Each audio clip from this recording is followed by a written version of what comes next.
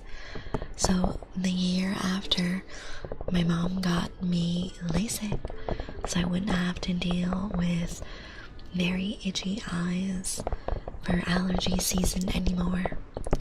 I don't know why the year before my allergies were so bad. It really varies year to year. Sometimes I have medium allergies, and sometimes I have almost nothing. But that year was bad enough for my mom to save up for LASIK for me. Life knew I'm destined for greatness, so nerfed me with horrible eyes. That's crazy. Yeah, contacts and allergies was not a good combination. And I just never liked wearing glasses unless it's sunglasses on a sunny day, because I feel that it's very uncomfortable for the side of my temples and for my nose to wear glasses. Same for me with allergies, but it's either really bad or feel like I'm dying. Oh no. I have been really lucky the past few years. I've either gone very mild or medium seasonal allergies. Knock on wood. So, yeah, very happy I got LASIK. It was pretty expensive even back then, but I feel that with how well the operation went, it's definitely worth it for me, because I don't have to deal with contacts anymore. When I have allergies, it's shitty, but at least I don't have glasses hurting my nose or contacts irritating my eyes. Maybe you are the cure to allergies. Yes, I definitely am. Spring is coming, Sam. We'll see you soon, right? It's already getting warmer. Hey, Gail, welcome back. So yeah, the LASIK experience was actually a little scary for me, because I've never really done any surgery before besides dental surgery for my wisdom teeth and LASIK for my eyes. Ooh, we got 2 redeems. So, Gail, let me know in chat what trigger you would like. Ooh, humming, okay. And then after Gail's humming, we can do the spell your name for 7 Meyer. Okay, let me think. What song?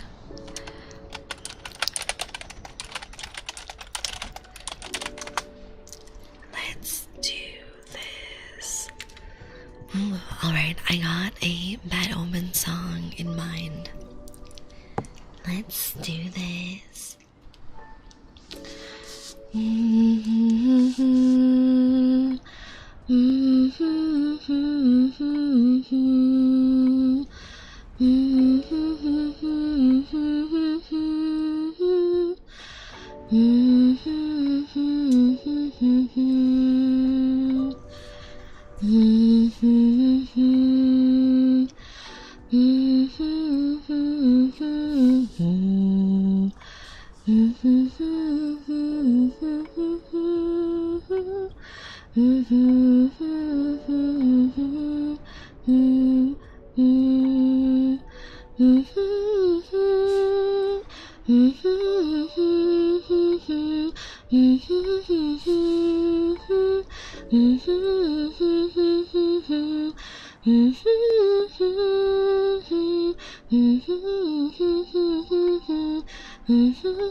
There you go.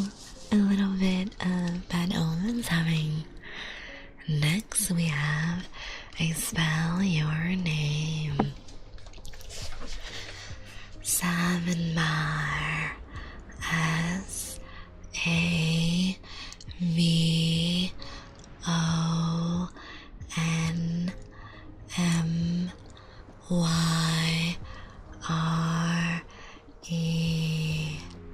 Savanmar.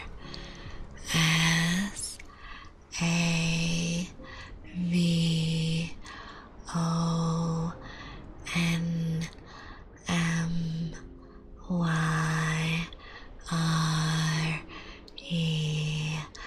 Savanmar. There you go. It's getting too warm already. I never seen rain this February, but we have some. I love the warm weather though. I don't mind rain as long as it's not all the time. Concrete jungle, yes. I freaking love Bad Omen so much. Hi, Zeno, how are you? Miss my sip, yeah. You were away when I sipped from you.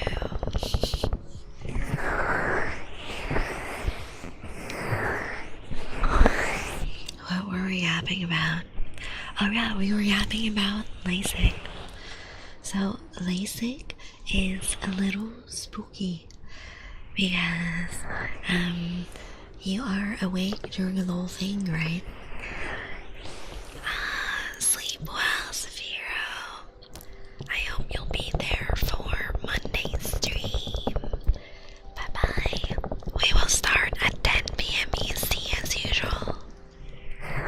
62% so not bad. That's pretty high, I know. So for LASIK, there were multiple steps. I had to get my vision tested before the consultation with the doctor, and then you had to meet with the doctor so they could explain the whole procedure, evaluate if you are a good candidate for LASIK, and they have to explain all the pros and cons, all the potential risk, and the pricing, and the recovery and aftercare as well. So it was a really big meeting, and to be honest, I got quite lucky because for me, I had pretty bad vision and astigmatism, but not so bad that it would disqualify me from LASIK, right? It was still a doable surgery. Hi, and welcome back. So after getting explained the whole surgery and the pros and cons, we booked it, and the pricing was pretty high, to be honest. I think it was 2,400 for both eyes for me. And yeah, it's a pretty big sum to pay for LASIK. And I think with inflation, the prices are definitely higher now in 2026 compared to 2019, you know. Hey Katsula, thank Thank you for your daily sip. Welcome back. That is a lot. So I'm happy that it was worth it for me. Because for the side effects, I'd say the only two that I have is the slightly drier eyes than before the operation. So with LASIK, a lot of people tend to get dry eyes, but for me, it's not a big deal. Just carry some eye drops in your pocket and you're good to go. Inflation, never heard of it. I wish. Hey Kane, welcome back. So, for me, I get the dry eyes. It's not too bad though, to be honest. A bit of eye drops fixes it right away, and most of the time I don't notice. And the other thing is, when I am driving at night, I get a little, I guess, sunburst or flare effect on the street lights, but it's very mild as well. Like, you know how sometimes in anime or art you see artists do a really like cartoonish sparkle when there's like shiny jewelry or metal or whatever? I get that really shiny sunbeam sparkle effect like on the street light lamps, but again, it's not really a big deal, but it is a side effect from the LASIK. Hey Billy, thank you for your daily sip. Welcome back. Thank you for the 20 days, Kane. Let's go. Hey Manox, welcome in. Good evening. I'm doing really good. What about you? Thank you for the head pats. Be quiet. I know what you mean, yeah. So, I think that for most people, the two side effects I have aren't really a big deal. Like, I barely notice them in my day-to-day. And even if I drive at night, it's not distracting or anything. It's just a tiny little sunburst on the street lamps. And other than that, the other con of the surgery for LASIK is you're awake during it, and it's a little stressful. Like, it doesn't hurt or anything. They do have local anesthesia for your eyes, and it works very well. The most you might feel is pretend someone is gently pressing on your forearm. You might get that sensation on your eye as they're performing the LASIK, but it's a really gentle pressure. It's not pain at all. I'm fine, thanks for asking. You're welcome. Yeah, it's not like it's blinding me at all. It's just a very slight sparkle effect around the street lights. Hey, drunk. Thank you for your daily sip. So during the operation, beforehand, they gave you a lot of numbing eye drops, and I think you apply them an hour before the operation, and you're also on Tylenol or Advil, I don't remember which one. So the pain is very non-existent for LASIK. And then the doctor calls you in. They give you a brief explanation of what they already explained during all your prior meetings with them, and then they start with the LASIK, and it's pretty straightforward. You're just looking at, I think it was a picture or a colored dot, and you don't stop looking there the whole time.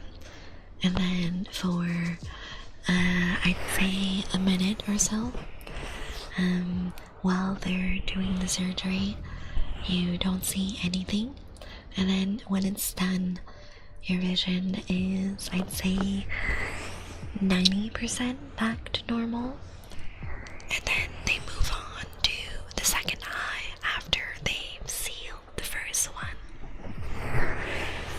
And the important part for recovery is really taking it easy. So no intense exercising, no activities where you can accidentally get hit in the face or eyes. Like, that's pretty obvious. And then they give you special protective sunglasses for the first few days that you gotta wear outside and whenever you're indoors with lights on. The hardest part of recovery is for the first 28 to 48 hours, you're not allowed to do any reading or any scrolling on your phone or PC, no watching TV, no books, like nothing that forces you to strain your eyes. You just need to rest. So that would be a good time to have a family member or a roommate set up a podcast for you or a playlist or an audiobook, and just make sure that you're not looking at any texts or screens and not straining your eyes.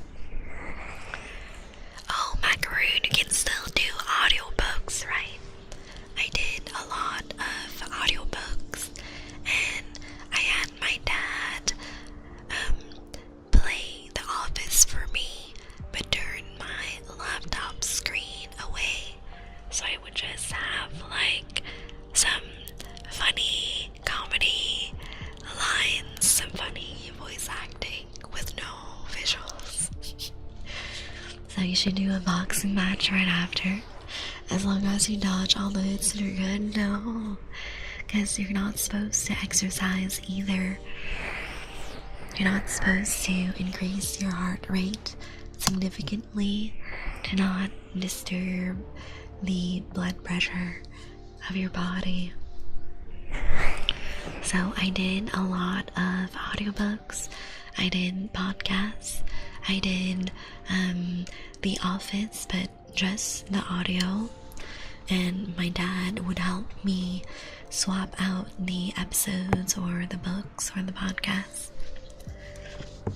And yeah, I was just in my bedroom with my eyes closed, and you have a lot of eye drops to put in for the first week or two, I think. Hey Luca, welcome back. Thank you for your daily sip, and thank you for the care package. Let me stretch.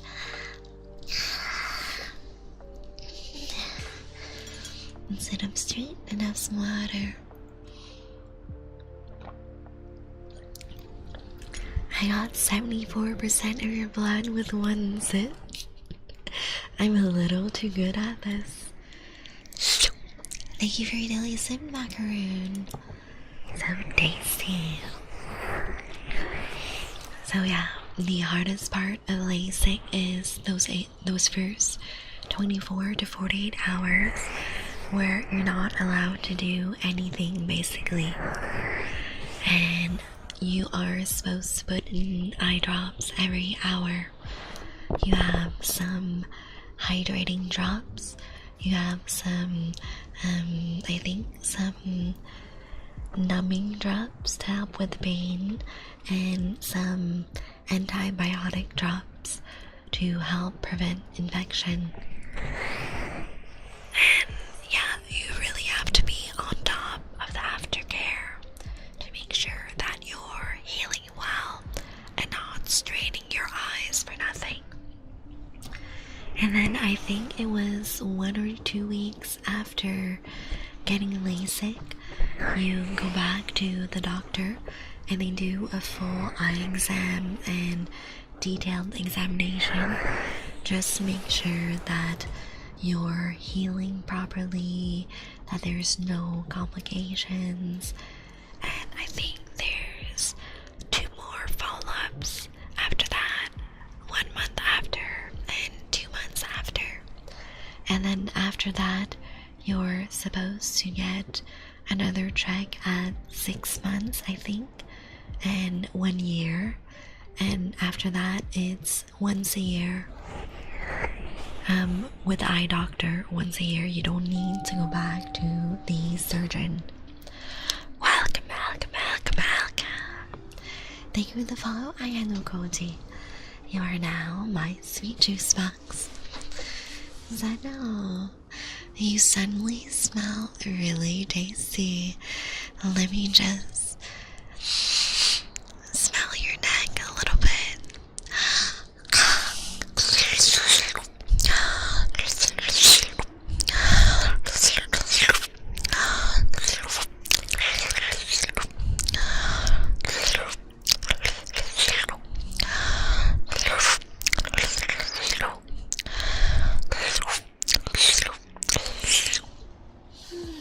Thank you for your freaking blood sacrifice, I know.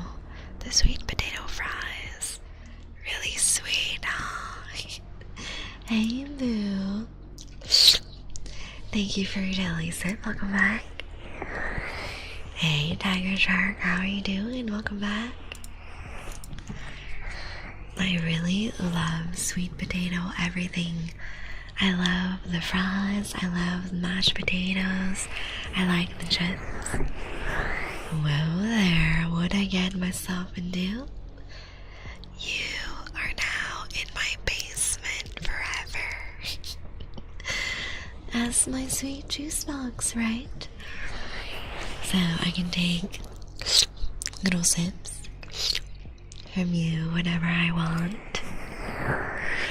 And you can willingly offer yourself to me with blood sacrifices.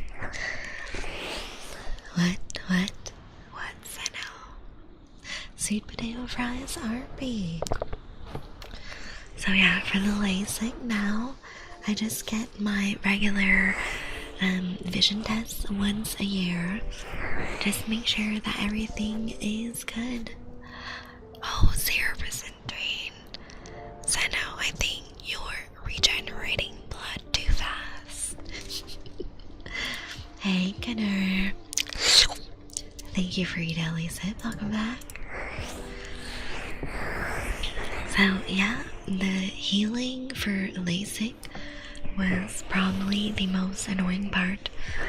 I think you need to go, I think it's like 2 to 4 weeks of no intense exercise, and the first 48 hours no eye strain, so you gotta plan some days off of work afterwards. As you sleep most of the day, makes sense, yeah. But I would definitely not regret my LASIK surgery, because it's been almost 7 years at this point, and I still have vision that is better than 2020. Hey, Evan. Thank you for your daily sip. Welcome back. And like, I definitely understand that at first, the initial money sink for LASIK is really pricey, but I would spend like $200 a year on contacts anyways. So I feel that I've really gotten my money's worth for LASIK. It's been 7 years and my vision is really good, and I don't have to struggle with my eyes being itchy during allergy season with contacts. I don't need to wear glasses when I wake up. It's just a really nice trade-off. And I'm not really like worried about it, because a lot of my family members did it before me, and they have the same results. Really great vision afterwards, and everyone's just generally happier. So yeah, LASIK and my wisdom teeth are the only two surgeries I've done. But for LASIK, I was really nervous actually. I was really nervous after the surgeon was done. I told them and the rest of the medical team, you guys, you gotta give me like 5-10 minutes to stay laying down, because I know for a fact that if I stand up right now, I would just like drop to the floor. Be quiet, it's your turn for a bite.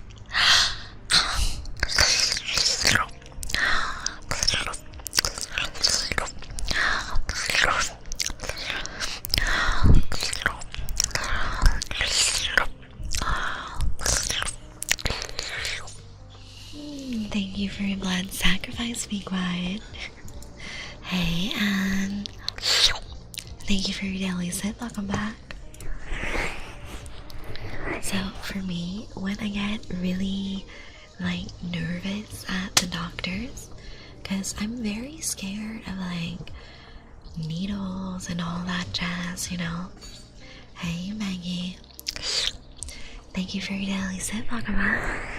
So I tell the doctors in advance, make sure that I'm either laying down or sitting down whenever there's needles or surgeries involved, because I will drop to the floor. It's happened once when I was a teenager with my dad and my pediatrician. I was getting a lot of annual shots at the doctors, and I got really nervous. So getting the shots, I was fine, but I stood up and immediately fell to the floor. But good thing my dad was there. My dad caught me before I actually hit the floor. That's the main surgery. I don't want LASIK. I've seen what the surgery is. I'm super nervous about my eyes. Yeah, that's valid. It was scary, but for me, it was worth it. I see now your weakness is needles. Sam, that is not my weakness. You seem to forget that I am fully tattooed. I do not like being given shots. There's a difference, because the tattoo machine is very relaxing. Welcome. Thank you, Gabby Mara.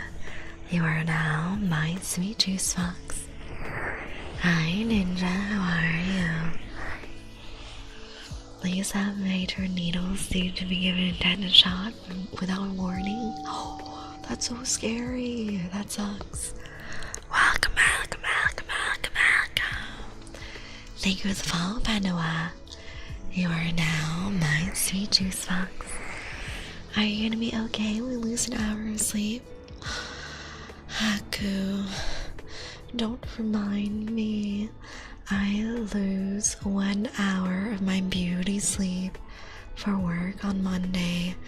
It's gonna suck really bad.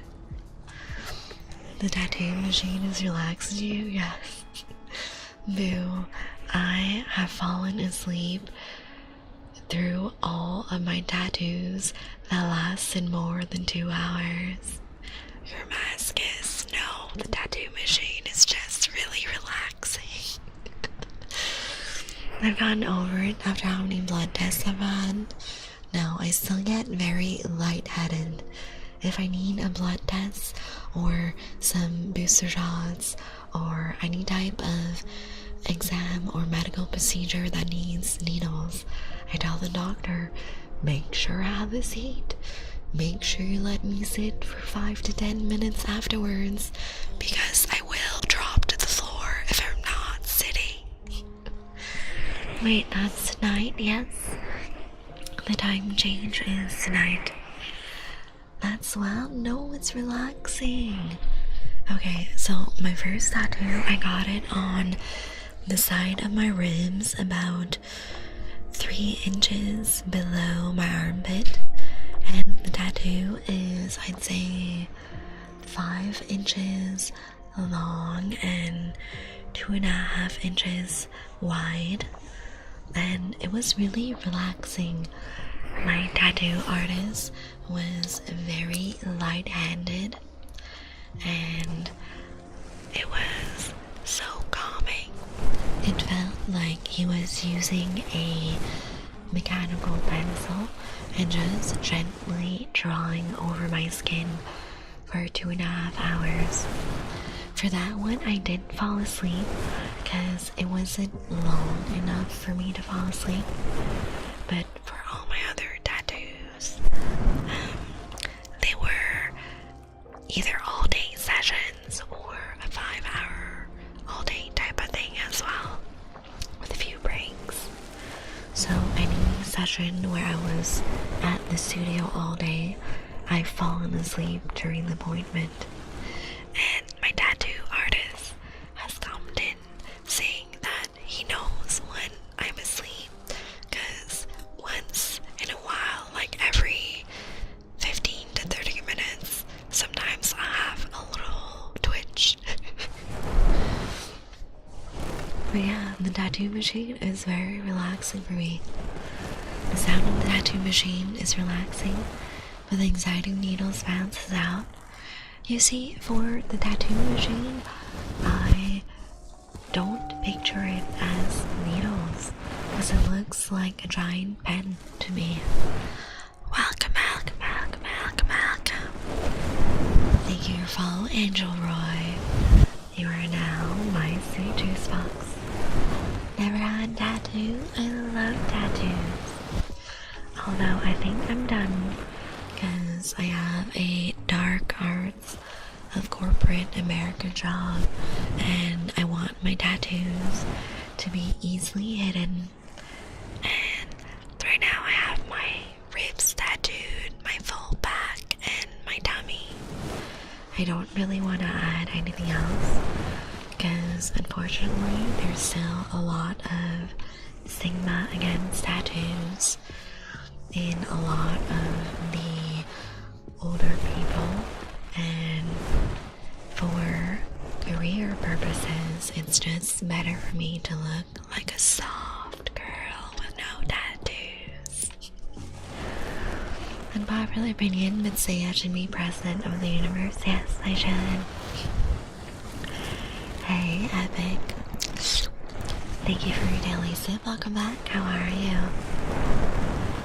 You sold my mom's hand, then it was looking away. Now I even watch as the needle goes in and feel nothing, and that's crazy. Even at my ripe old age of 755, when the vampire doctor says there's a needle, I look away. Honestly, that's probably preferable for him so you won't move. Oh, I sit really well.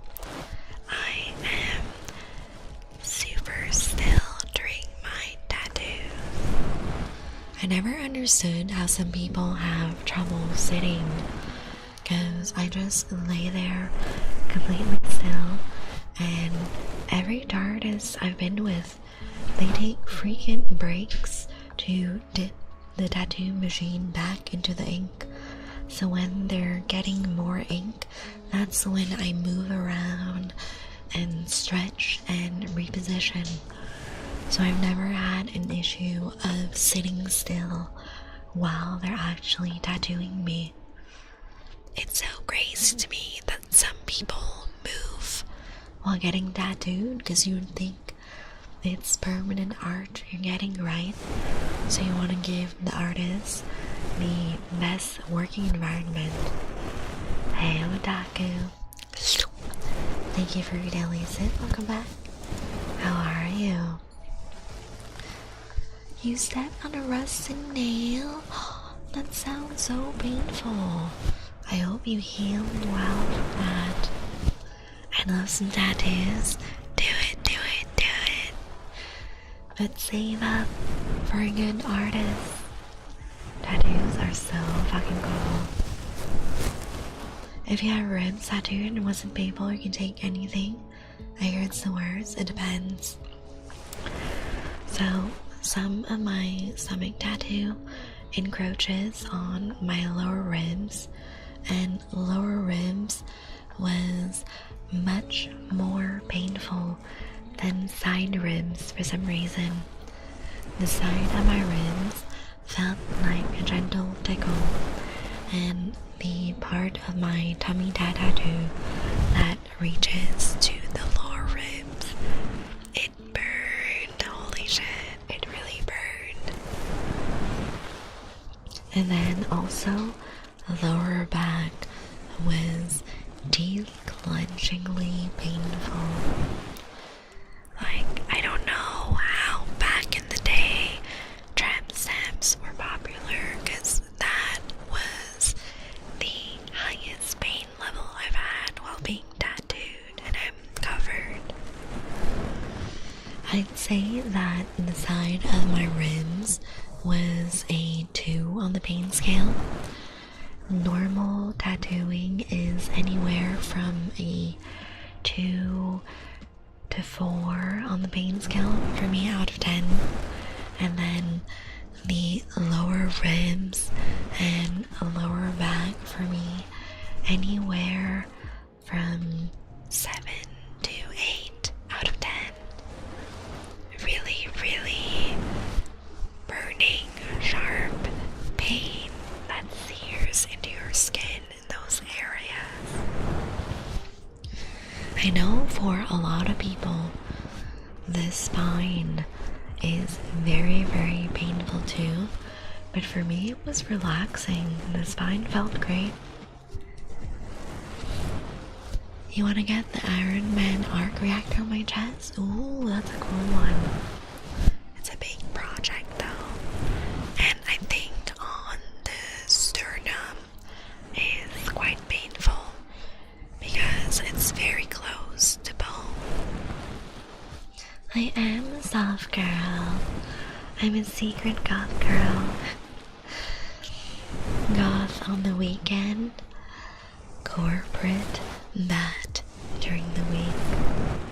I'm the best at the dark arts of corporate America, for real, for real. It does sound cool, yeah.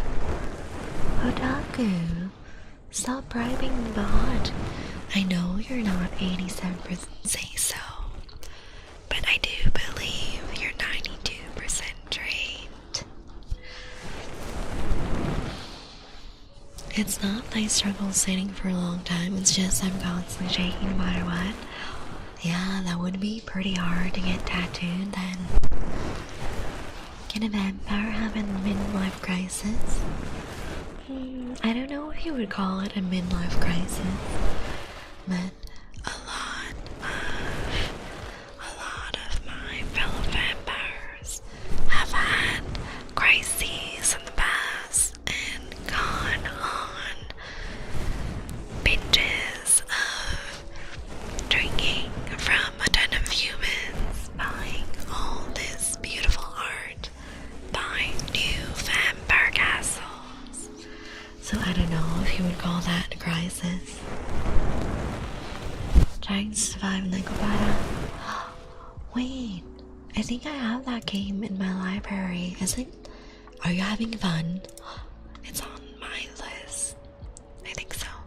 Yeah, Nicobata. I have it on my to play list. I played it for an hour, but I forgot to finish. That is good, hell yeah, Otaku. Oh, I'm glad you're fine for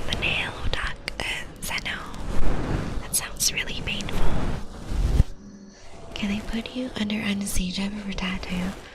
I don't think so. Because you need a medical degree to do that. You need to be an anesthesiologist, a board certified anesthesiologist, and it would spike the tattoo price up by thousands, if not tens of thousands. That sounds about right for the pain, yeah. Some people use numbing cream. Personally, I try not to use numbing cream. I haven't used it for, in my tattoos. Like, I do understand why some people want numbing cream, because the pain can get pretty high depending on the body part. But the reason why I prefer raw dogging tattoos is no matter what cream you use, there will be a little bit of a residue on your skin. Every cream or lotion or spray you use leaves a little residue that might affect how the tattoo machine glides on your skin. So I'd rather have like a clean blank canvas for my artists to work on, but I definitely understand why some people want the numbing.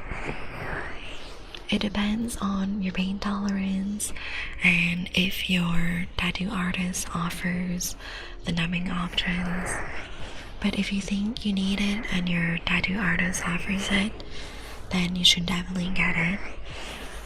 It's a personal choice on what is best for you and your tattoo and what your artist is used to working with. I've thought about getting a tattoo, but I don't know what to get one of. I think it's important to think about what you want, at least for a while, right? Because it's gonna be on you forever. Hey, Bats. Thank you for your daily sip. Welcome back. How are you today? The bat is easier by Otaku. I guess can you put me under in Mexico and then tattoo me in America? That's crazy. That sounds like a very expensive way to get tattooed. I don't even think Mexicans can put you under, yeah. Because people don't realize that anesthesia is a very complex and, at the end of the day, risky procedure. There's a reason why you need a board-certified anesthesiologist to do it, and they went to medical school, they did specialized residencies just to learn about anesthesia and how to do it properly for years. It's not something that you can learn over the weekend, you know. It's decades of medical training. It's not something you should fuck around with.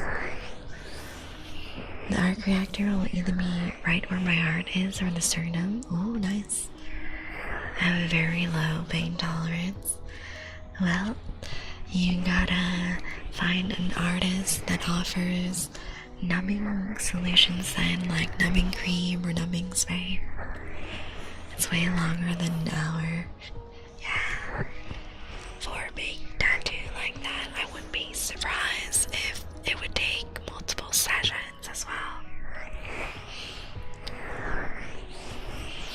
Enjoy riding on my hands and shit for black pen hurts. That's crazy. I can hold your hand if you want. That's very sweet. I'll be back. Okay, enjoy the lurk epic. I never use numbing cream and like raw dogging feel safer since you need to listen to your body. Yeah, that is a good point as well. Like another pro for not numbing during a tattoo is you are more attuned to your body's reaction to getting tattooed, and you are more attuned to when you need to tell your artist you need a break, or you need to tap out, or have a snack, have some water. My pain tolerance is decent.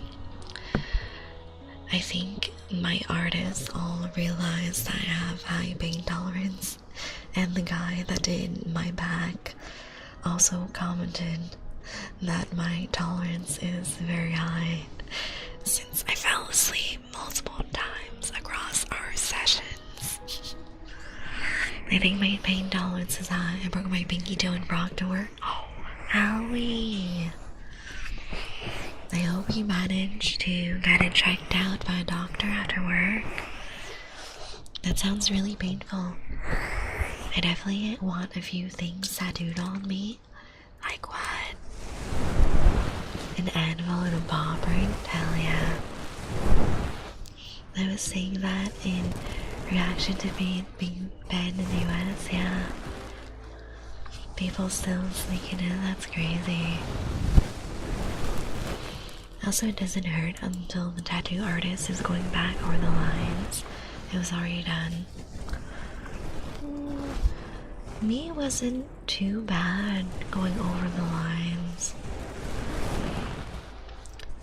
I think that none of the tattooing itself was particularly painful, but it was the different body parts that dictated the pain level of what my artist was doing.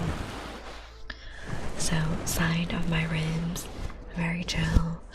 Tummy, pretty chill. I fell asleep during that. Lower ribs and lower back, I wanted to cry a little bit, but I stuck it out and gritted my teeth and survived. And my whole back, except the lower back, was really chill as well. I love all my artists, but some of them were definitely more heavy-handed than others. The artist that did my side ribs and the artist that did my tummy, both of them were very light-handed, and it helped with the pain. My artist that did my back, God, I love his art, and he's really sweet, and I had a great time like chatting with him and relaxing, but he's a little more heavy-handed than the other artists that I worked with.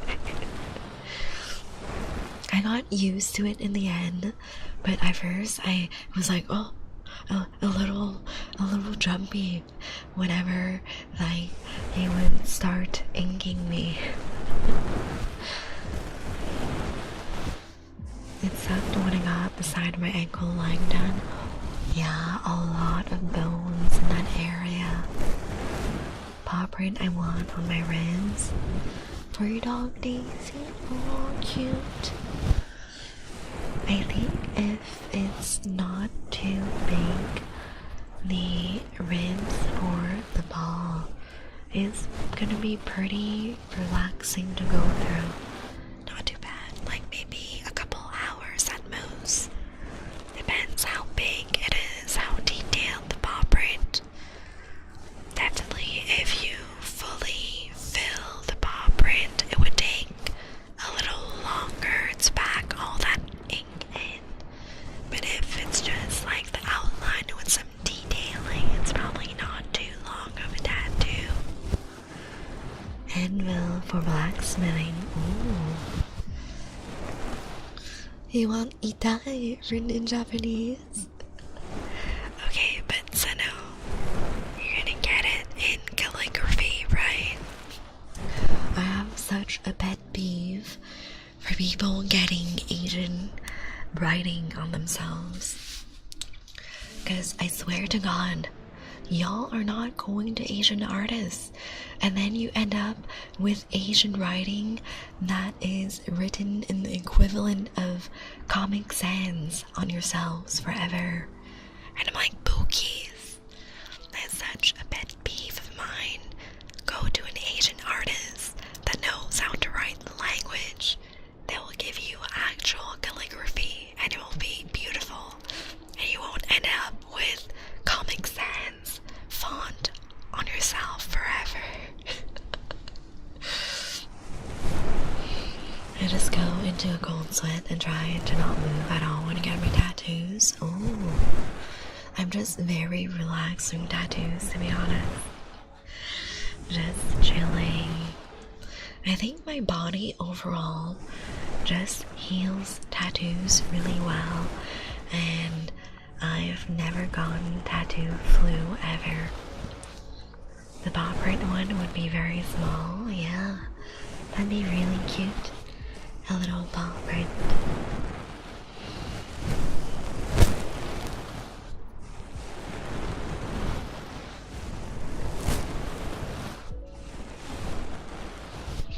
You know, one of my guilty pleasures is looking at funny Asian tattoos where people are like, oh, I got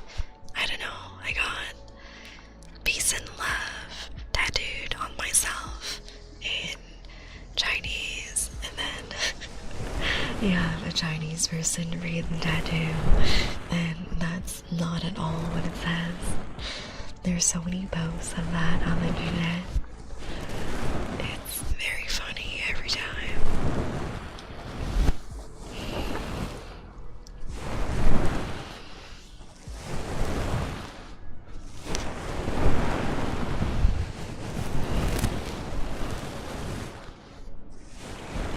It also makes me giggle when people get random words tattooed on themselves in an Asian language.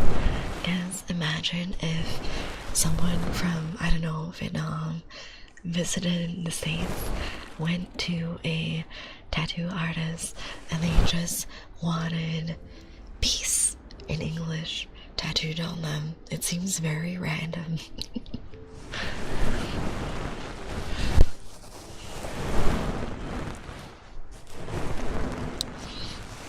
Oh, and I want to ask you guys, what do you guys think about matching tattoos?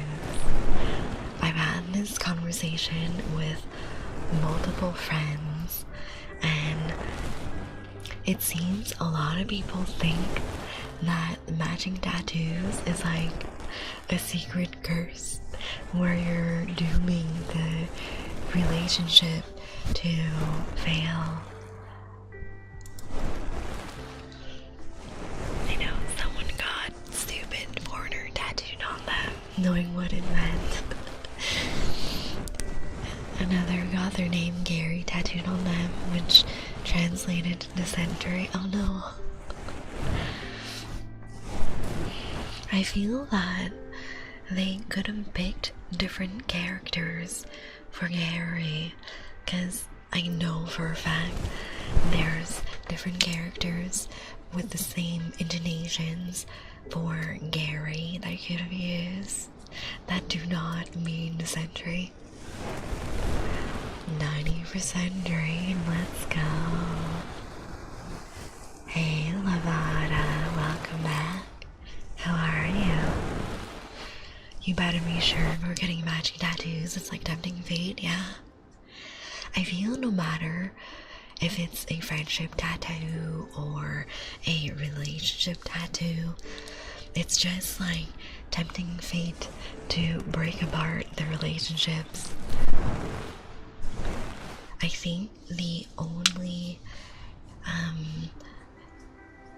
relationship tattoo that I would be comfortable getting would be something matching with my parents, because they're the only people that I know for a fact will always be there for me.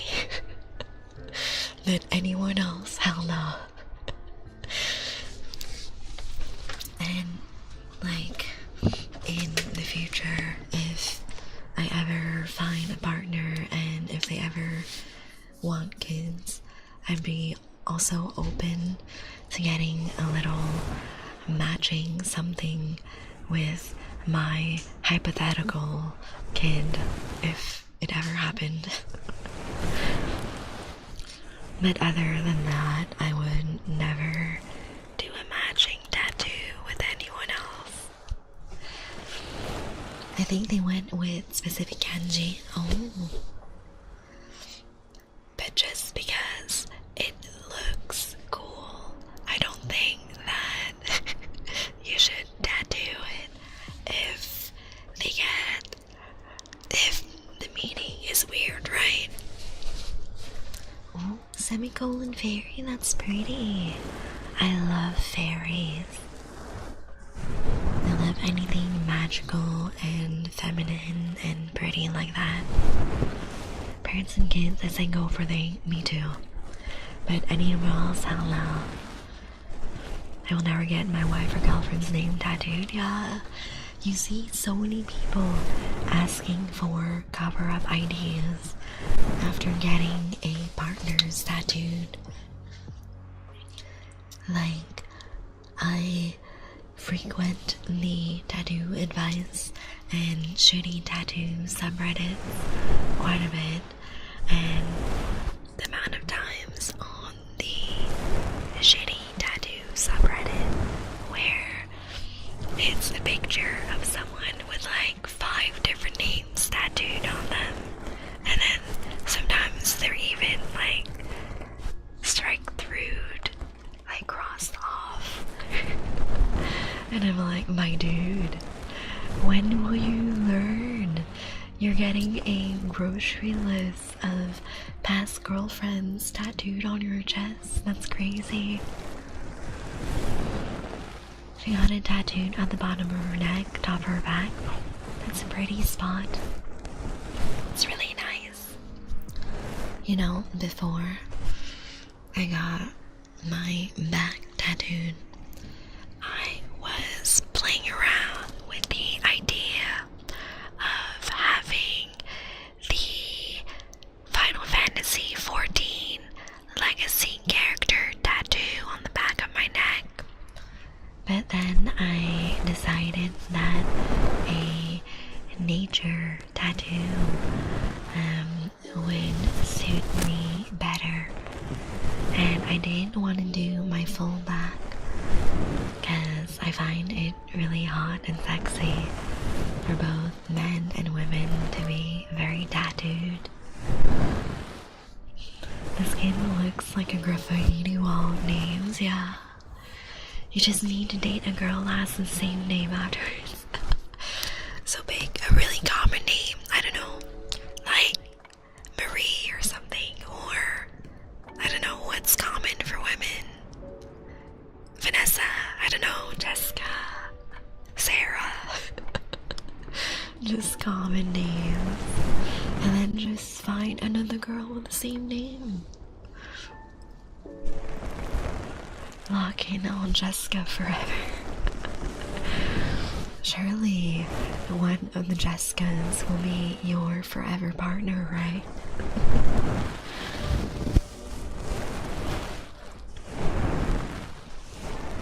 Just make sure you don't pick a really niche name.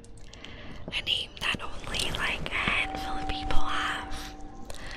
Welcome, welcome, welcome, welcome. Thank you for the follower. You are now my sweet juice box.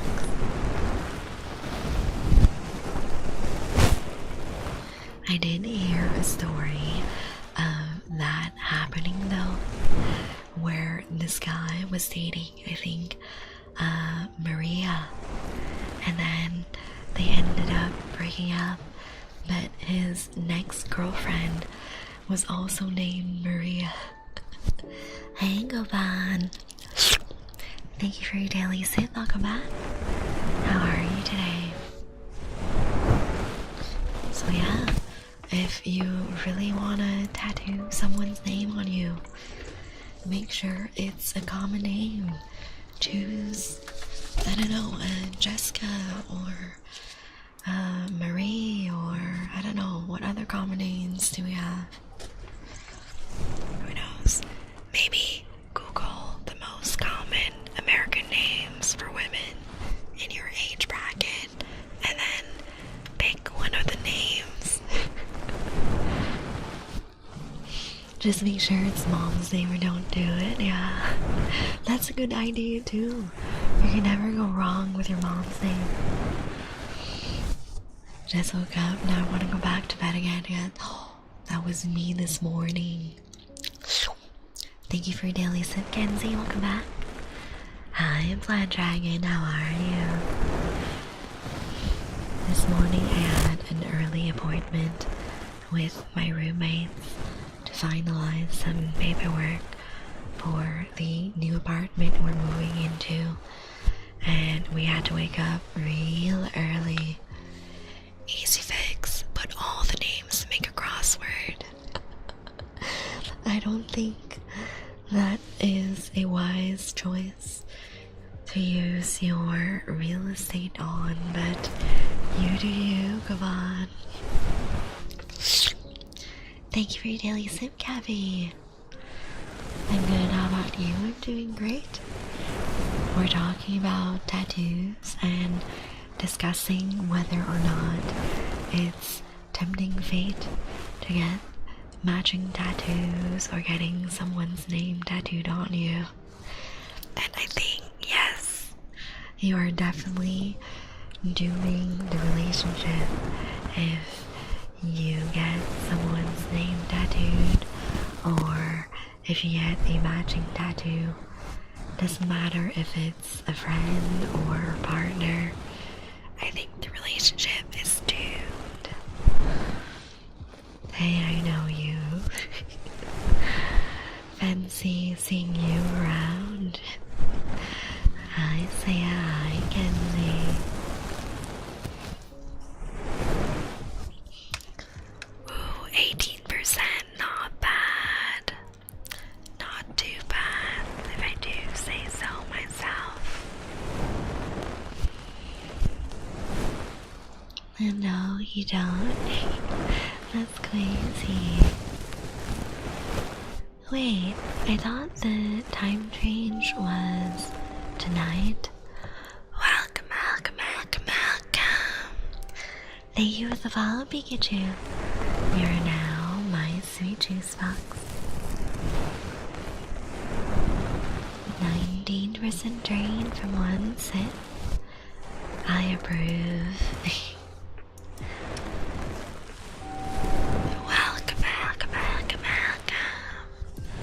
Thank you for the follow, Preston. You are now my sweet juice box. Speaking of such situations, it reminds me of my girlfriend's cousin. She had a name tattooed on her, then found out her partner was already married. Oh, no. That is like worst case scenario. I hope her artist was nice and was willing to like give a discount for a follow-up, cover-up appointment or something. Cause having your partner's name tattooed and then discovering they're married, that sounds like it's time to get a sick-ass panther as a cover-up. Let me have a little snacky. This is my last cookie. These are really good. Oh, guys, I forgot. My dad went to Costco yesterday, and I forgot to ask him for some chocolate croissant. I'm so sad. Fuck. Wait. Tomorrow, both my parents usually go for some extra grocery shopping. Maybe I can ask my dad for some chocolate croissant and see if he can get me some.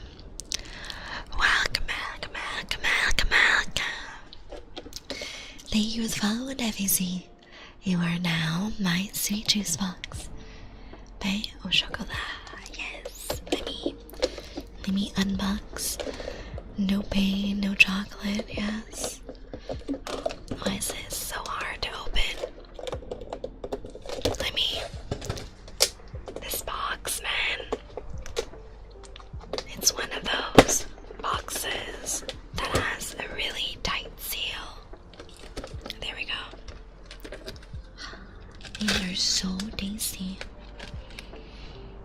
Oh, there's some sprinkles on the bottom. I'm gonna eat all the sprinkles. Oh, these are sweet. Yummy. So yeah, I'm gonna message my dad and see. I'm gonna see if there's anything that can get me. Where is my dad?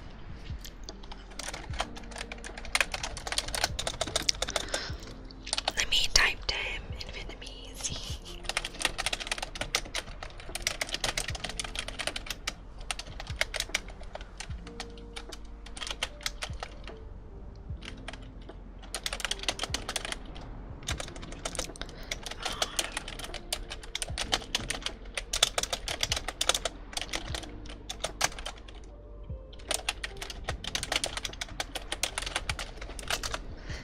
Just don't ask for milk. Joke's on you, I don't like milk. I'm the world's #1 milk hater.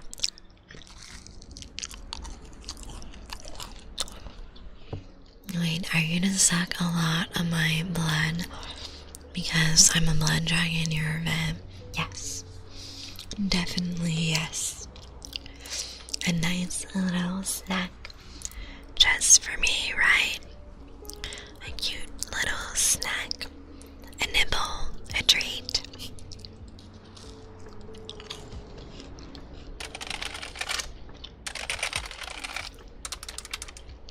I do like how clicky my keyboard is. You know, I'm a little sad that I can't really get aesthetically pleasing keyboards because they tend to be on the pricier side, and it's happened 3 times now that one of my cats is a little shit and will throw up into my keyboard. So 2 times I managed to salvage my keyboard and clean it, but the 3rd time it was doomed. I had to trash the keyboard, so I got this really basic Logitech keyboard that's not really aesthetically pleasing or anything, just a regular old RGB keyboard. Hey Metal, thank you for your daily sip, welcome back. So yeah, I really want those pretty aesthetic keyboards, but my cats are little furry bastards and they enjoy throwing up on things like my keyboard, my couch, and my rugs. It's very unfortunate for me.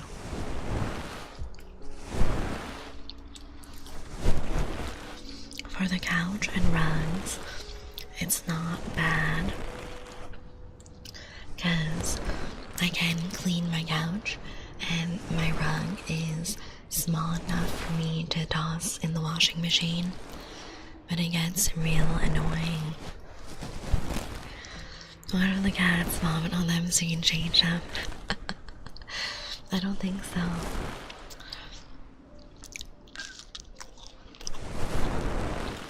But yeah, I would definitely get a fancy keyboard if my cats would stop throwing up on all my expensive shit.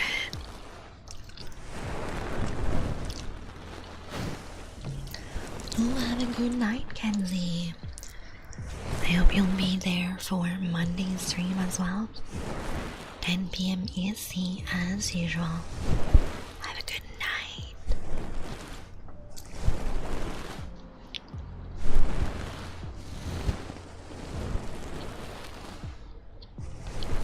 This cookie is so yummy. It's my very last sugar cookie for today.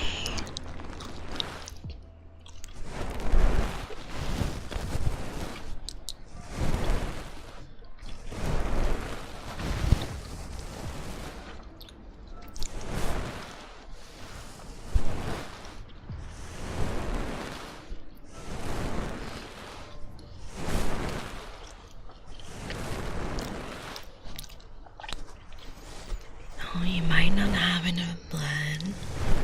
Do you want to test it out, Dragon? We can test it out whenever you want. I can take a big sip from you.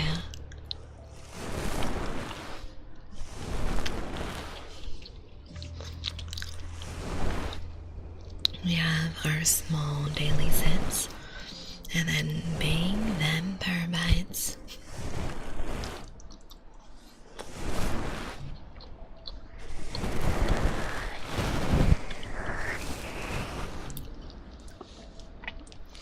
Don't worry, Dragon.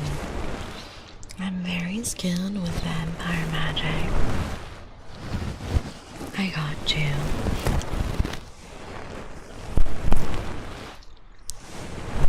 That was a great cookie. Let's have a bit of water.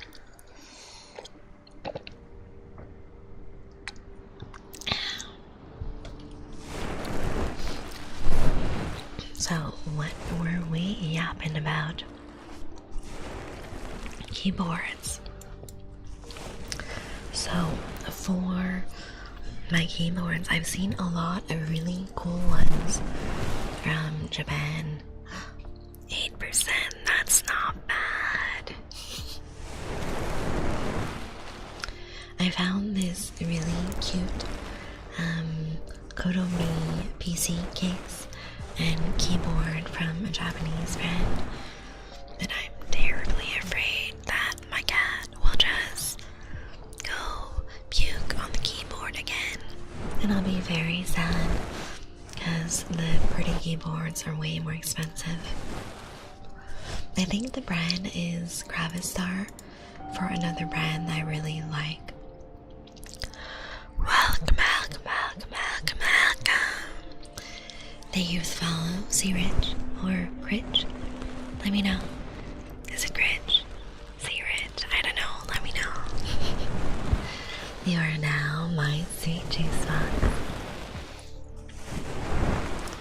Let me see. I think the brand was Gravistar.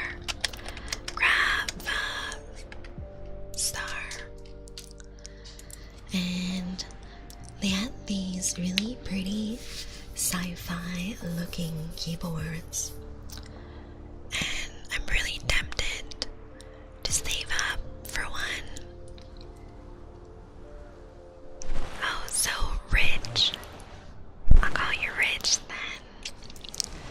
So Gravistar is really pretty, but there was this other Japanese brand that did collaboration keyboards. I don't know if it's worth it for me to save up for that. Hey, Clown Shoes. Thank you for your daily sit.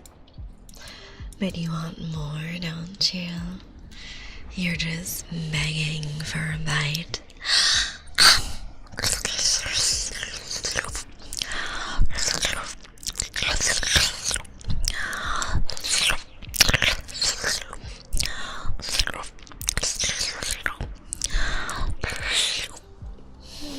Thank you for your blood sacrifice, Clown Shoes. Always so tasty for me. You ate a lot of pineapple, that's why you're so sweet. Alright, you can redeem with channel points, yeah. I'll do pops in a second for you. 36 gold for a scooter. That's not bad. Alright, let's do some mouth pops.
POV every time you get a notification, yeah. Oh, I knew I forgot something today. I forgot our very cozy beach sounds. There we go. That's better. With a little bit of wind. There we go. Now we have the cozy beach ambiance.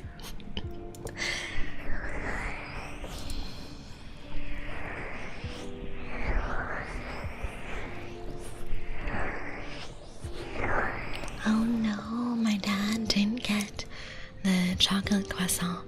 He got blueberry muffins this week. Those are not bad. I don't mind the blueberry muffins, but I have a craving for chocolate croissant. So maybe I go out to get some tomorrow. Hey, Wishdales! Happy Women's Day! Thank you! I'll give you a shout out. Guys, go follow Wishdales for a lot of variety gaming, some music sometimes as well. Very nice vibes. Let's see, where was I at? Ooh, we have a daily sleep for Rich. Thank you, and a care package will let me hydrate and stretch.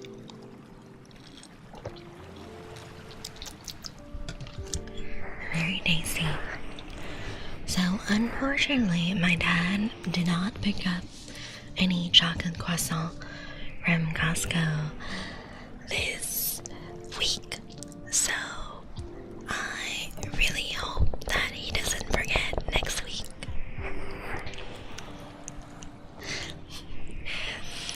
For real, I hope you can have something extra tasty today. I had a great day today. I went to my friend's housewarming party, and we were a pretty big group. Played some board games, had some snacks, and I have more plans with other friends tomorrow, so it's gonna be a really nice weekend.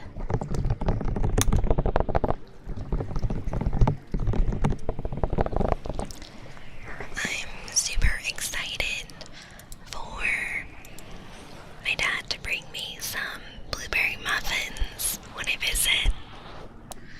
That big housewarming sounds like perfect weekend, yeah. And I'm really happy for my friends because they recently moved in together, I think, last year, and then they bought their first house together. And it's a nice place. It's pretty spacious. I think they have 3 bedrooms and quite decent storage space as well. So yeah, it's a really nice place. Nice kitchen. And their oven looks really fancy. It's like a brand new oven. And I think it's the first time I've seen an oven with a ceramic interior.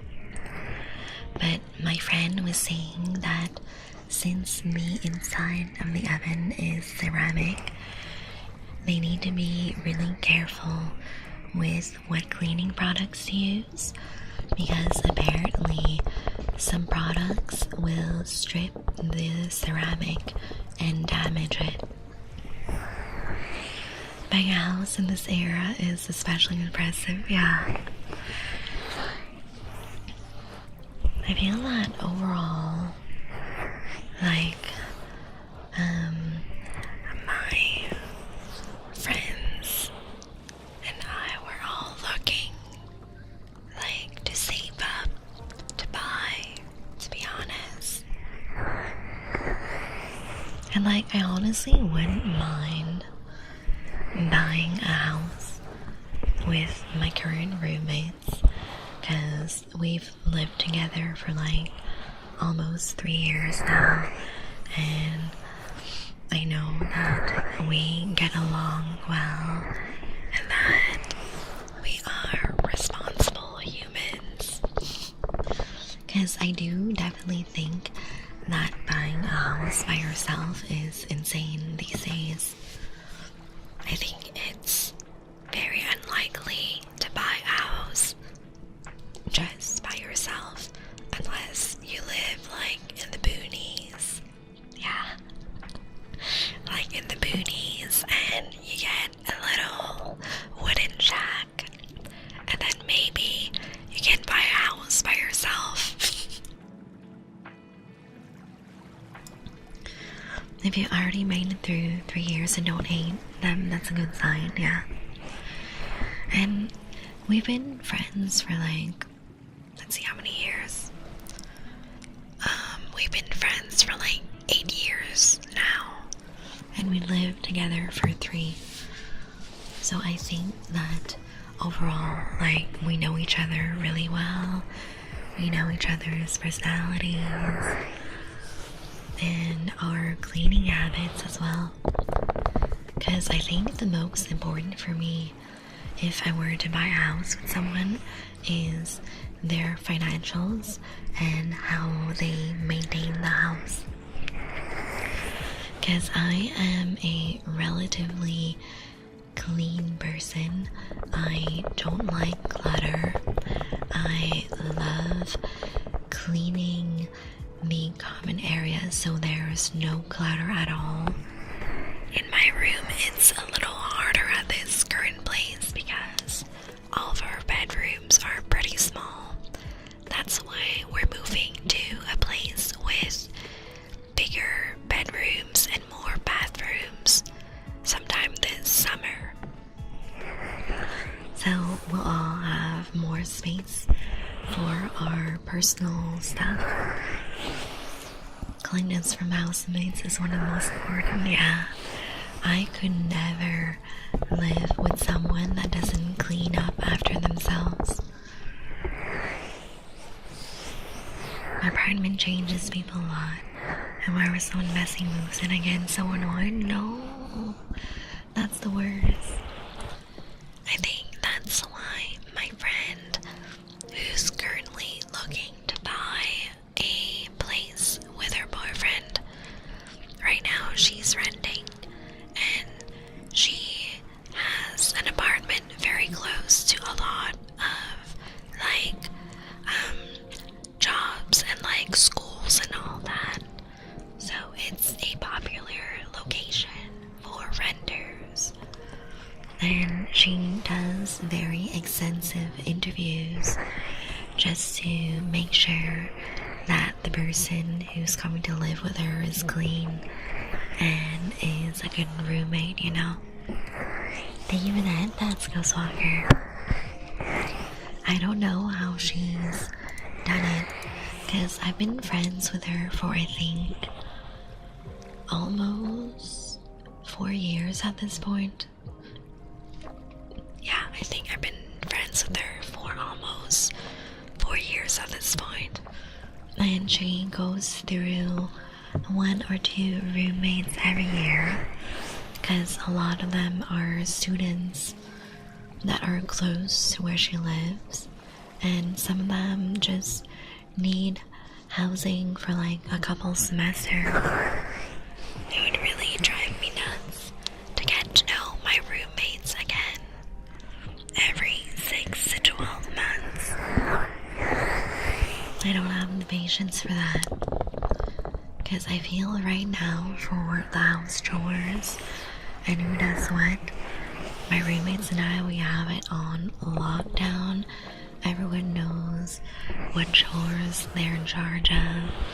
Everyone knows to clean up after themselves, put the dishes in the sink if the washer isn't ready. And yeah, we just have a really good thing going on. And that's why I'm excited to keep living with my roomies. And they all get along with my cats, so that's a bonus. Welcome. Sweet Haley, baby C. Thank you. You are now my C-Juice box. Is that a reference to the periodic table? The cats are the bonus for them, yeah. The cats hang out like in the living room while I'm streaming, because otherwise they will just hop on top of my desk and demand attention and meow. But in the living room they get to hang out with my roommates and relax and not cause trouble. Oh, bye-bye, Dragon. I hope you'll be back on Monday. We'll be streaming more ASMR at 10 p.m. EST. Have a good night. They get to enjoy the presence of cats without having to take care of them, yeah. Although the care for my cats is very minimal. They have an automated feeder.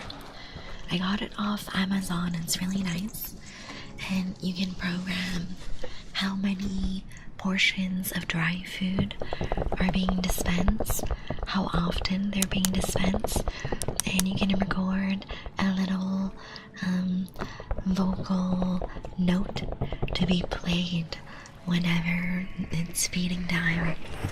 So I felt a little whimsical when recording my little voice note. And it's a voice recording of me saying, "Hello, kitties. It's time for nom noms." So whenever it's time for them to eat, the automated feeder plays that back 2-3 times and then dispenses the food for them. And they come running every time. It's so cute. It's super adorable. And they get fed quite often, because I don't know if you guys know this, but it's better for cats to have small meals but frequent meals. It's healthier for them due to how they naturally hunt small rodents and birds and critters in the wild. They're used to having much smaller meals, but more often, and they'll get less upset tummies that way. So they're fed 4 times a day, every 6 or so hours, and then all I need to do is double check. I check usually once in the morning to see how much food is left in the feeder, and if it's getting low, I refill it. It's a pretty big automated feeder. Let me see. Let me see if I can find it on Amazon and see how big it is. Automatic cat feeder. So, let's see how big is this? This is the one I got. Is it measurements?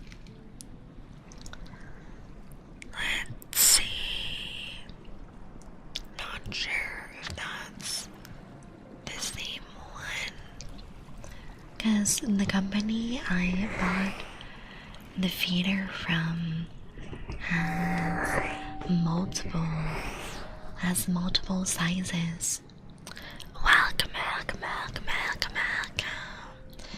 Thank you for the follow, Adam Song. You are now my sweet juice box. Let's see.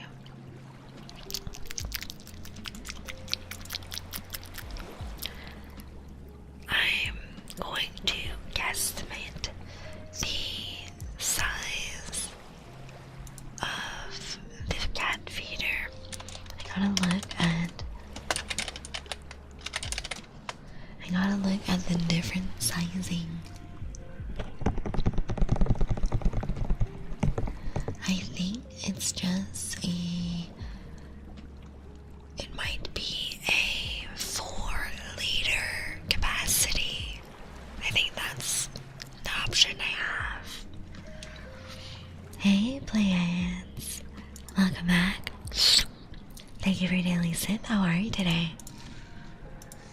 So it's really cute, and there's the option to have 2 bowls under the dispensing feed, so it's easier for my cats to share. And yeah, it's really nice. I like it a lot. And other than that, my cats also have an automated water fountain. It is a pump-powered fountain that you can just plug into the wall, and it's really nice. I need to replace the pump because it recently broke, but the pump lasted, I think, 5 years. And the pump is like $15 to $20 if I remember correctly. And the rest of the parts of the fountain, you can just put it in your dishwasher, because I got a fancy ceramic fountain. Let me see. For a replacement fountain pump. But first we have a bite for Luca. Bring your neck to me.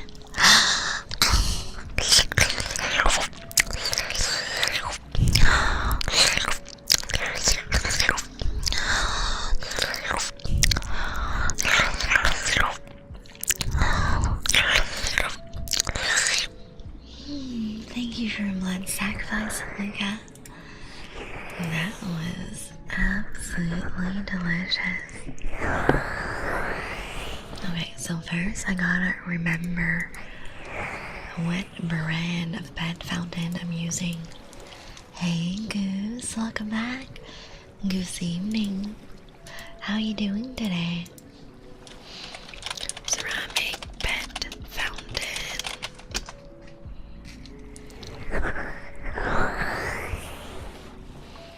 Okay, I think mine is from Pet Safe. I'm not mistaken, yes.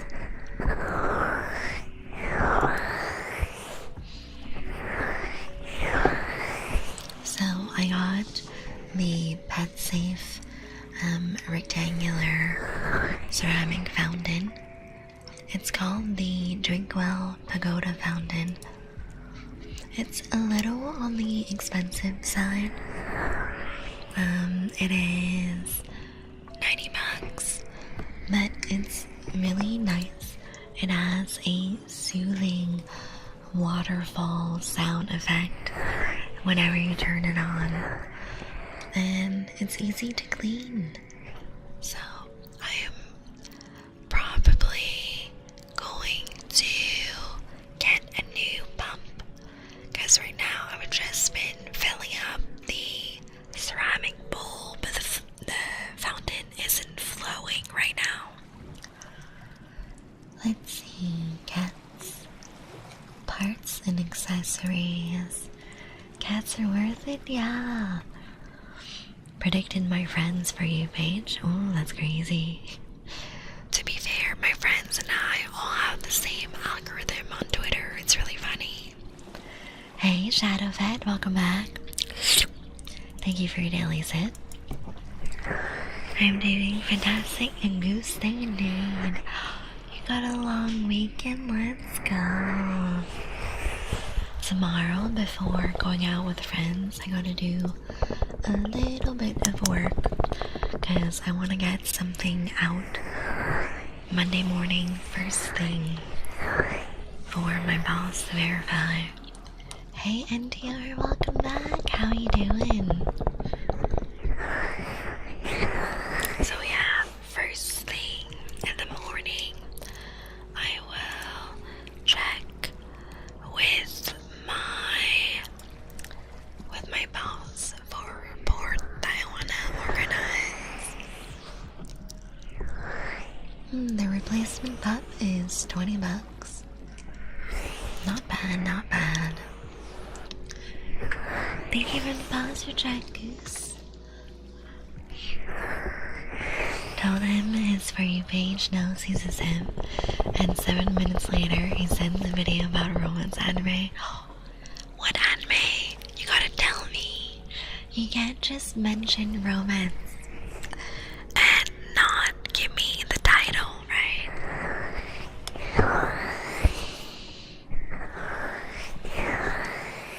Okay, so I got the replacement pup in my cart, and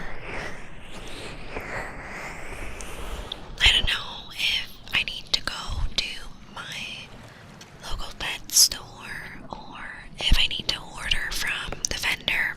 Let's see. Oh, thank you for the hydrate, Goose.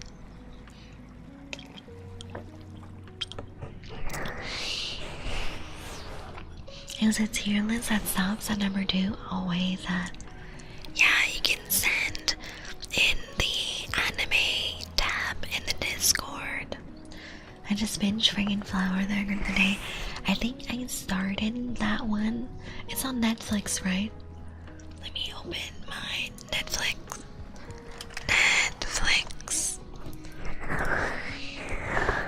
I'm pretty sure I started that. Where is it? Let me just search for it. Fragrant. Oh yeah, I did. I'm on episode 4. It's really cute. I like it. Yeah, it's Netflix. Thank you for the stretch set off. Then we got some kisses for dinner.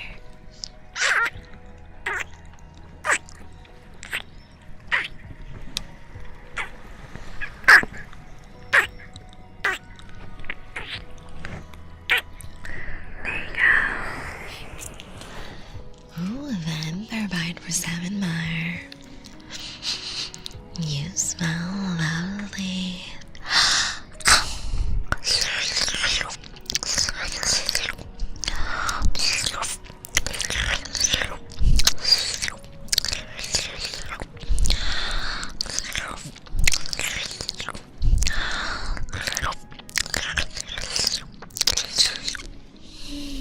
Thank you for your blood sacrifice, Avonmar.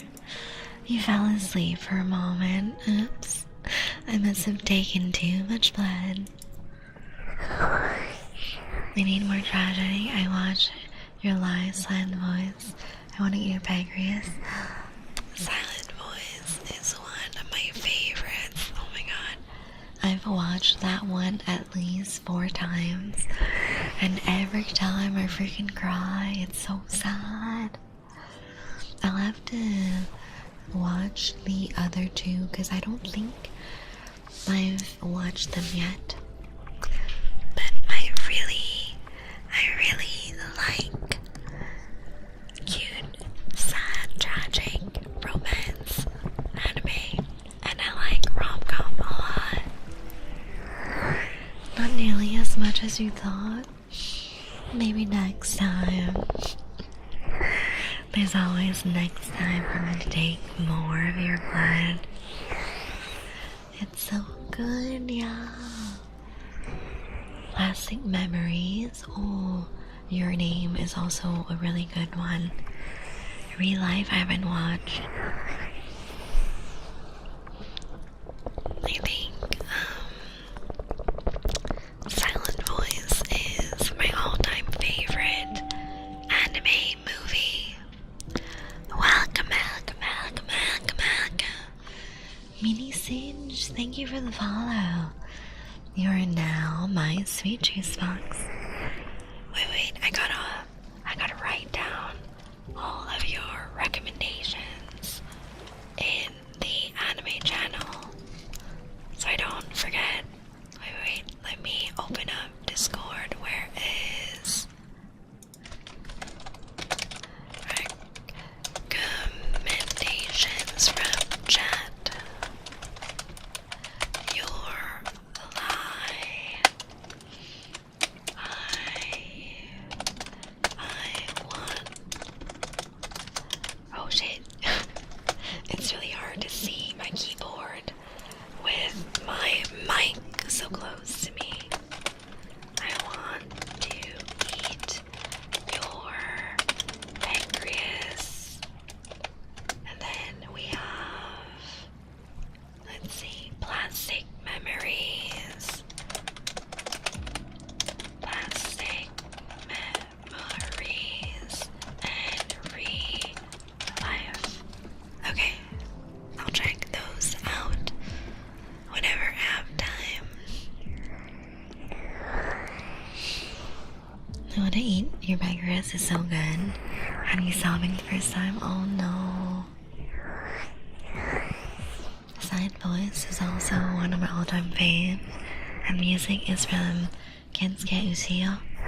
I don't know too many composers, to be honest. The only composer that I kind of follow is the dude that does the Final Fantasy 14 music. What's his name? Final 14 composer. Oh, Soken-san. And he is a really amazing composer. Seems so relaxing and soothing for a bit.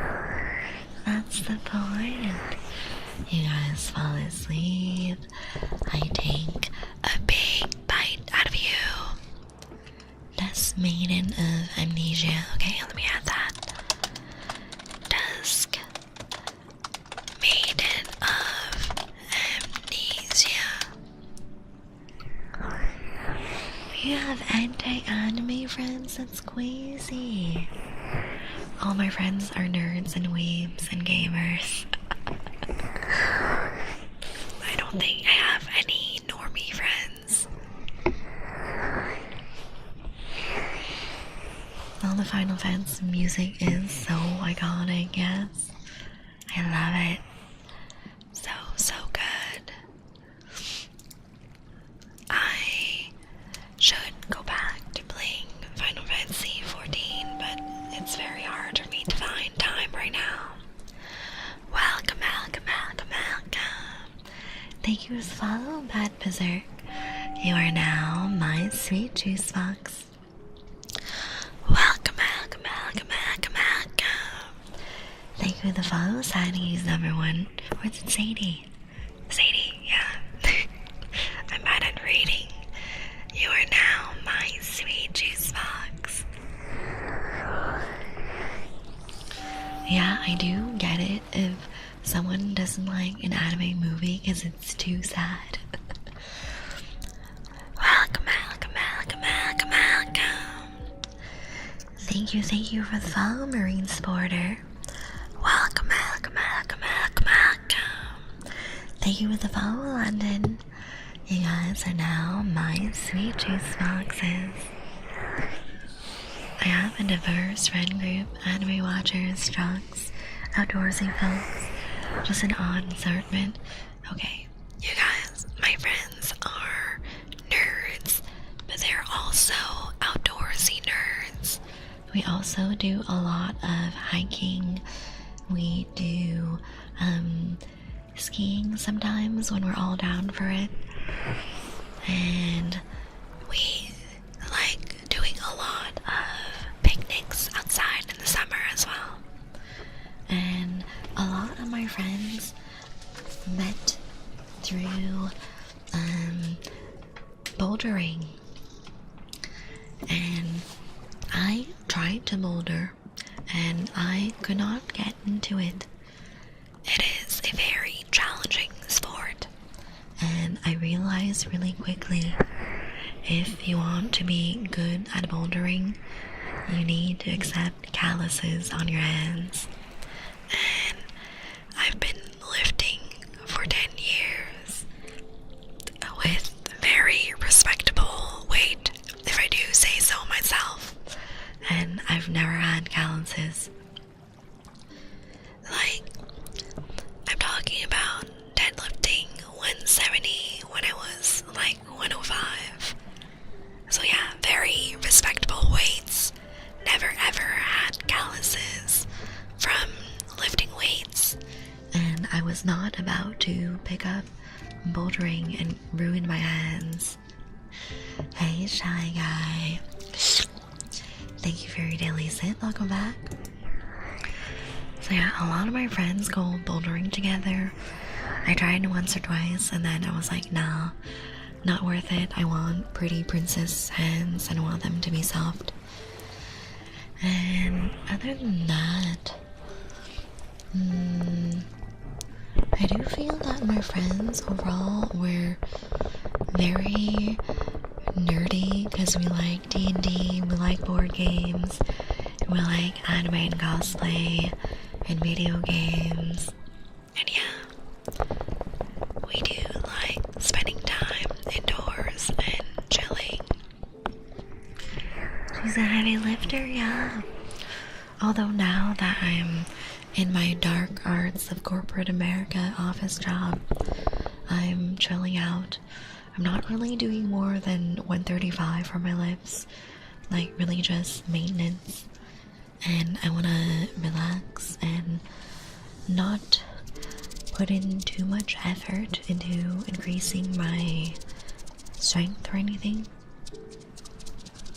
I only recently was able to get my friends into the more niche board games. You know, I'm really sad that my friend who collects board games, he lives like an hour away from me, so it's really fucking a pain in the ass for me to go there. But it is always fun playing board games with everyone. I feel that all my friends and I, we live pretty far, like anywhere from 30 minutes away to a whole hour away from each other. And I'm always very grateful when one of the friends that are more in the middle of everyone are hosting, because doing that 1 hour like travel time today to get there and then 1 hour travel time to get back was very tiring. I took a big nap afterwards. You got one of them into the magic? Oh no. Rest in peace, their wallet. A lot of my friends keep whispering to me like, Saya, Saya, Saya.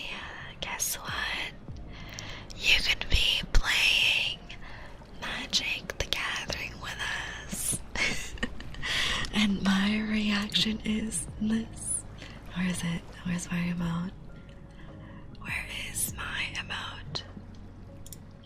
This is my reaction to them. Fix, hello. Hi, cutie. How you doing? How was Sons of the Forest? You guys know the drill. Fix is my sweet void spouse. Void of my life. Hi, baby. I miss you. I love you. Go follow them. They're so fucking cool. They're playing Sons of the Forest today. Did you guys do any of the creepy bunkers? I didn't get to see because I think you started streaming while I was napping, and then I got like a few minutes before I started.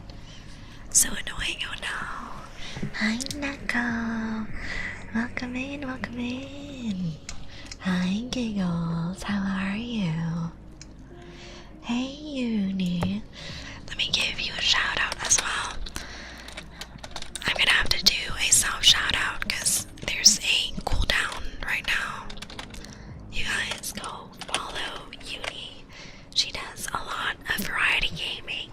Anything from Falls Guys to Resident Evil 9, and both Fix and Uni are super sweet. So go drop them a big follow.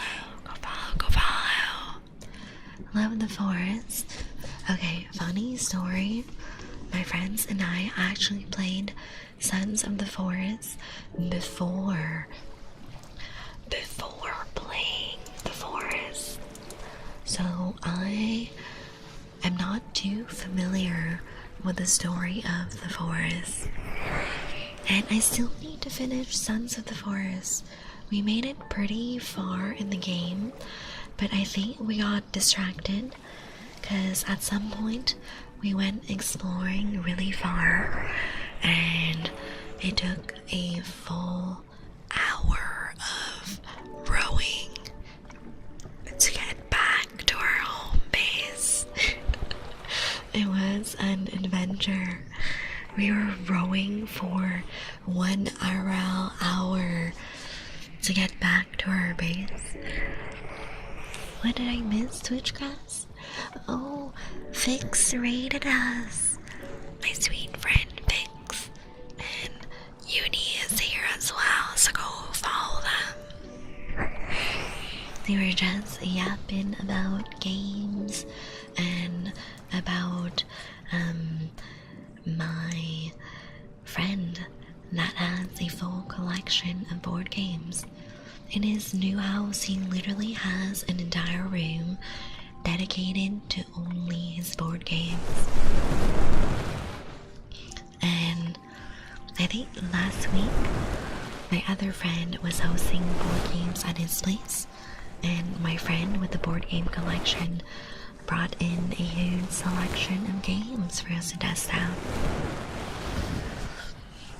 I'm really tempted to get the dim sum game for myself, where you choose a Chinese zodiac as your character, and each of them has a special skill, and your goal is to eat as much dim sum as you can.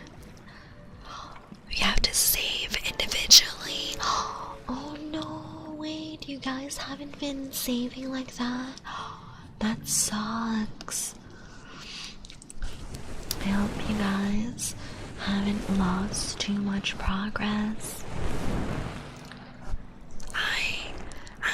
I knew from the start to do that because my other friend had experience with the game before, and she reminded us every time for everyone to save and go sleep together. That sucks, man. Holy shit. You're tapping? Okay.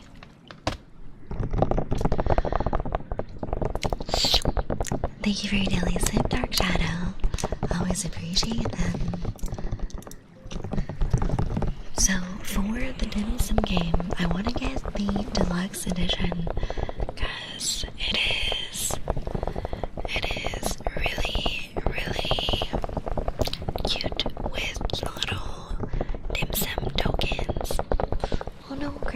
lost one of the big item that sucks. I hope when you guys play again, you'll be able to find that item and continue the story. It's a really fun game with friends, to be honest. But do not make me drive the golf cart, because I will get it stuck in the mountains, and all the mutants will definitely catch up to me. 7 Days to Die? Oh, I haven't played that before. 7 Days to Die, let me check out the game. 7 Days to Die survival game. That looks so scary. What the heck, guys? Oh, yeah. A lot of the items in caves are like that. That sucks. Oh my god. If you guys ever want to play some more Sons of the Forest, like off stream anytime, let me know. I'm down to have some adventures. Welcome. Thank you for the follow, Sergeant Karma. You are now my sweet juice fox. I don't know if I would be able to play 7 Days to Die. It looks really scary. Hi, Kiwi. Thank you for the hydrate. Let me sit up straight as well. How are you doing today? Hope you're having a lovely day.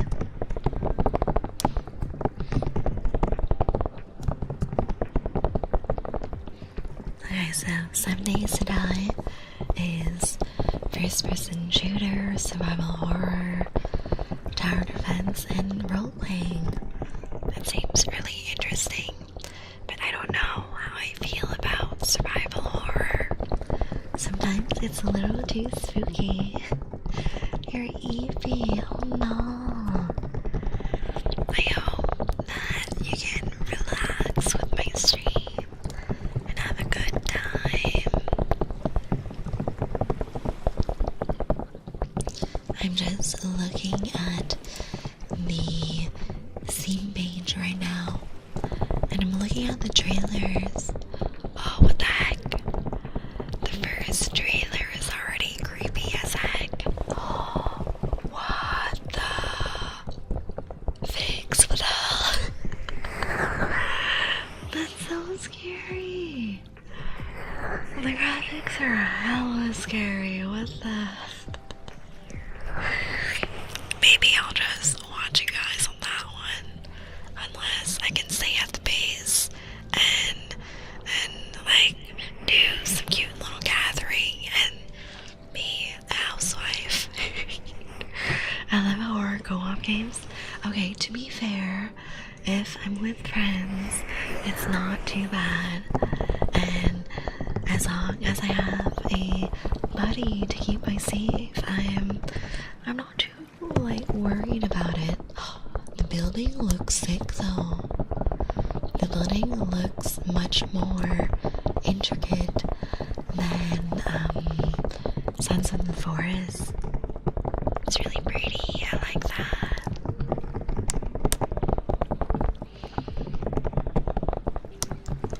So my question is, like, do the zombies destroy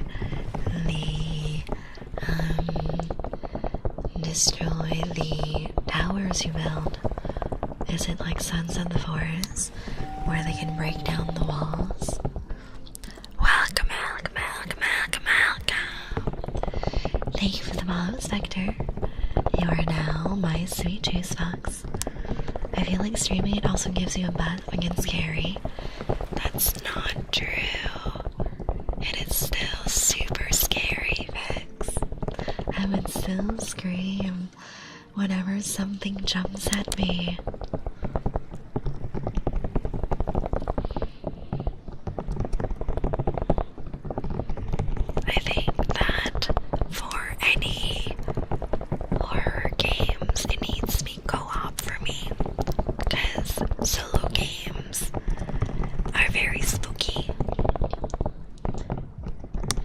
Hey Ada, welcome in. How are you? The zombies can destroy your builds. Oh no.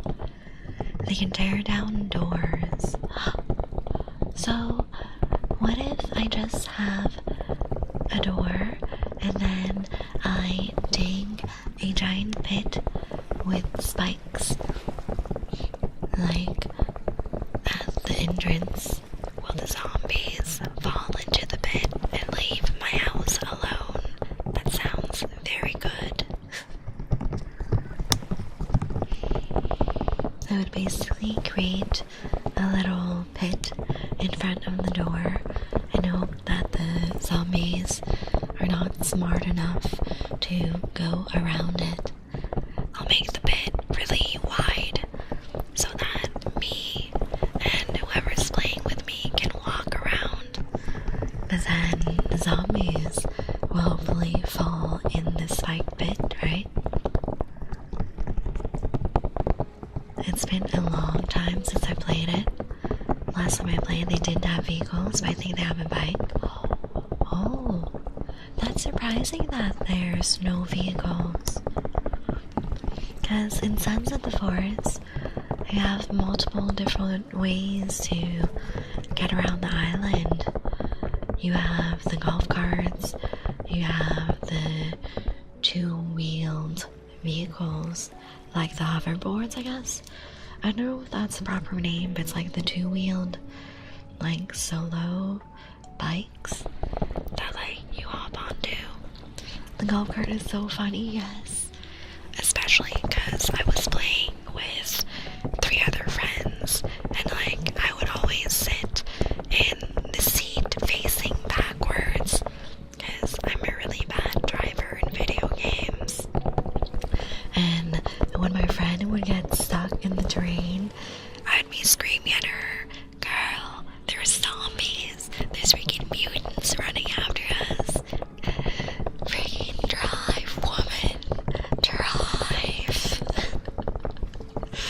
It was so spooky, but I honestly preferred the back seat so I could see whenever the mutants were running at us. It's been years. I would probably go so far as to say it's probably been decades since I played. Yeah, I saw the release date is 2014 for 7 Days to Die. Leon or Carlos? Leon, of course. Look at him. Look at his muscles.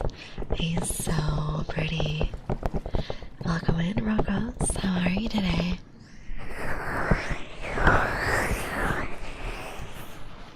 I'm living vicariously through my friends playing Resident Evil 9 because I'm too much of a baby to play it by myself.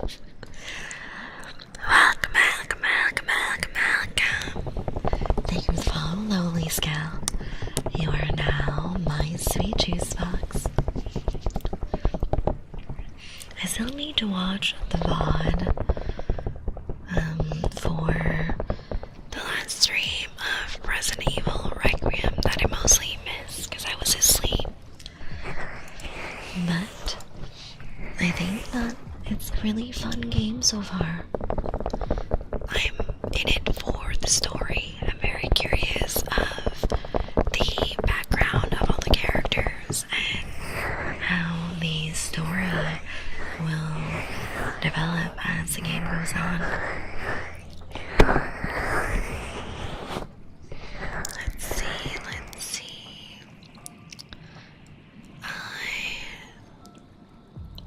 Here.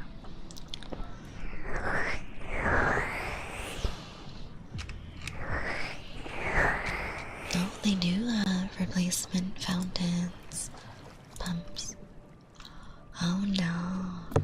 Okay, so, you know how earlier we were looking at cat stuff, and I was telling y'all that the fountain for my cat pump, it broke. The replacement is only sold at the distributor, so my local pet shop doesn't have that brand. Unfortunate, I'll have to have it shipped. Welcome, That Nicklin, thank you for the follow. You are now my sweet juice box. I think I'll fall asleep. Oh no, wait. Wait. I thought they had a concert. Are they back yet? I don't know. They were at a concert like 3 hours ago. If they respond, I do want to do Last Temptation, but if not, Pookie, I'm also very down to do games and stuff. They got back an hour ago. Okay.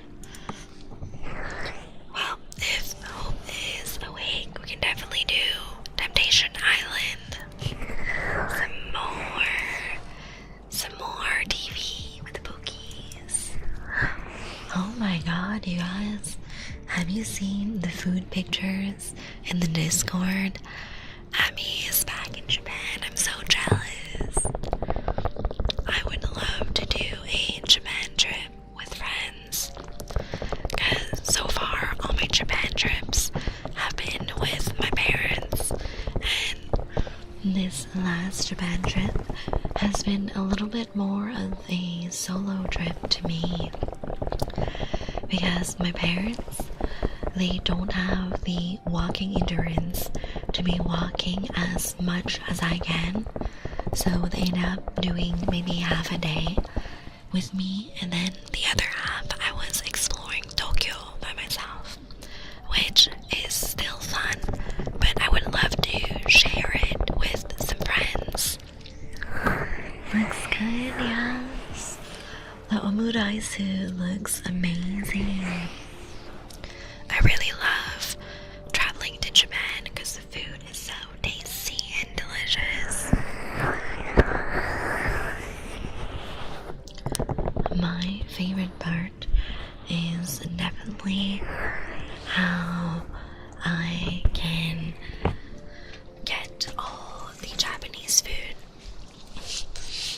Washoku is one of my favorite cuisines, and they do it so well. And juice box, I just got it, yes.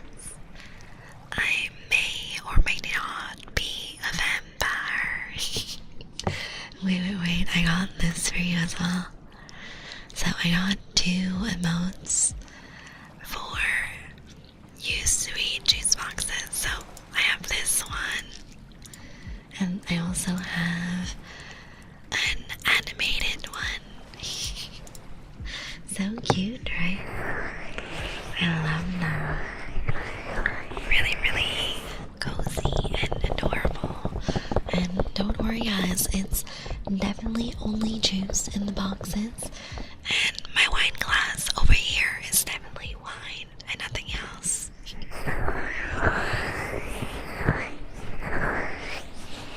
Oh, thank you for daily sip pics. So tasty.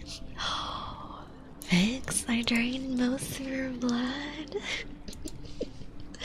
That's perfect. I love that. We love giant sips, right? We love the big sips. Hi, demons. How are you?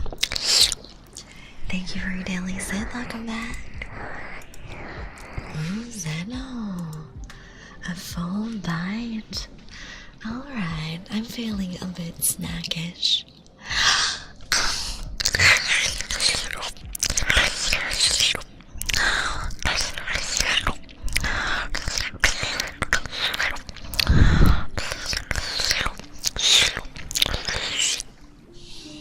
Thank you for your blood sacrifice, Zeno. Very tasty. We have a 47% drained for diamond and 73% now. That's crazy. That's insane. That is one big drain, right? I love taking giant sips out of you guys. Giant sips. Let's see. Well, you guys, and that is gonna be it for tonight. let's raid out. Here are my socials. We will be streaming again on Monday. Thank you for the follow, Panda. Pendu Flat Fee. Thank you. We will be streaming on Monday at 10 p.m. ESC. And let's go raid. They gave me a raid last time, so let's give them lots of love. I love you lots, my sweet juice boxes. See you Monday.